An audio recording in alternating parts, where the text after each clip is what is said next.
Hello, America. Big Lou here with Chapter 1 of my new series, 2020, The Year of the Rat. Now, in my introduction, I kind of came a roundabout way of explaining what I was trying to accomplish, and that's to find the truth.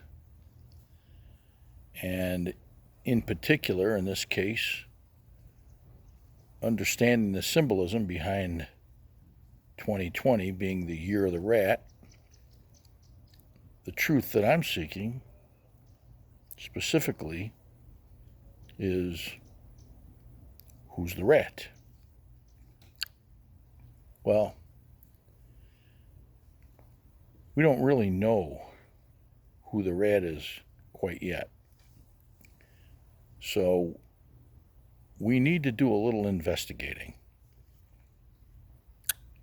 And how do we go about that? Well, the way I'm used to doing it is if you really don't know who the rat is, you try to define who the rat is trying to impact. Who's the rat's target? Who are the rat's victims? That's first of all. And then, once we've identified some of the victims, we look for a pattern. How are the victims similar? And then we try to determine, once we've got a good handle on that, how is it that the rat achieves an objective by victimizing these individuals? So here in 2020,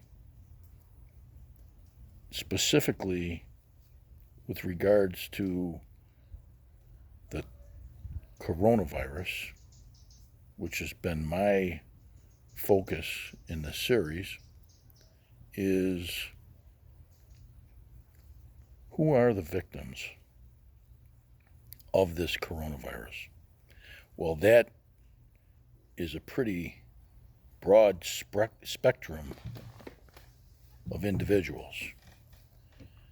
So it's pretty much impacted the entire world in some way. Now, not everybody in the world in the same way, but it has complicated the issue because everybody in some way, shape, or fashion has some reaction to this attack. So let's start with those who are most victimized. It appears that the elderly, and in particular, the elderly who have what's been notably referred to as underlying health conditions, or what the medical professionals refer to as comorbidities, they've been impacted most dramatically. And when I say that, it's that people have died who are in those circumstances. Very vulnerable people. Now, these people are not only vulnerable to the coronavirus, but so many other things because of their health conditions. So, how do we relate that particular impact to others who may be indirectly impacted just with that certain group of people? Well, the elderly are probably second to only very young children, infants and adolescents, to their dependency on others. A baby's dependent on their mother from the minute they're born to just stay alive. for nutrition and health care and so on and so forth. And as they grow older, they become less and less dependent on other people. And they're actually taught to become more independent as they grow. Well, the elderly get to a point where they're not able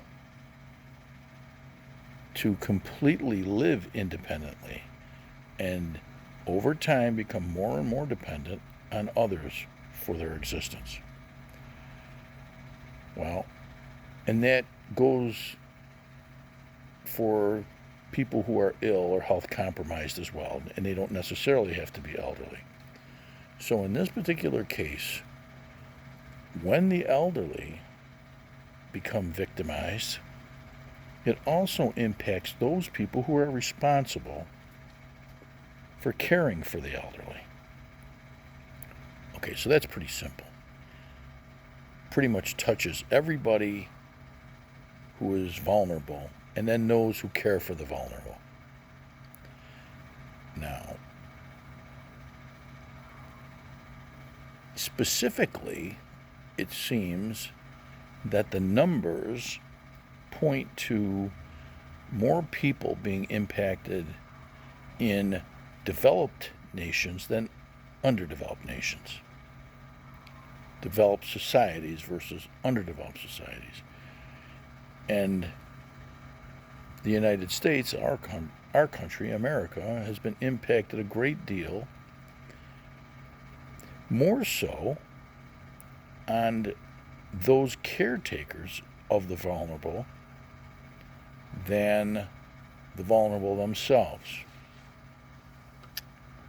Now, generally speaking, the caretakers are independent and they have the ability to care for others. They have the resources to care for others. They have the power to care for others. They're generally a very powerful group. And here in America, we are a very caring society. And contrary to what a lot of people will lead you to believe, we protect the vulnerable. And we do that unconditionally. Now, why would anybody want to target those people, caretakers? Well, now we move to the next stage of identifying the rat. The rat is always trying to gather his resources to gain more power, more access in whatever way they can. And in this particular case, if indeed the caretaker group, and I'm going to call American workers and American earners and the American middle class the real powerhouse of caretakers in this country. We are the mothers and fathers and grandmothers and grandfathers taking care of their children, their grandchildren, and their parents. And we are oftentimes targeted as being responsible for a lot of the maladies that those who don't have the same resources that we do, yet they want those resources. They don't want to work hard enough to gain those resources, so they want to steal them. And so I would suggest that in Chapter 1, we've isolated at least a pathway to discovering who the rat is.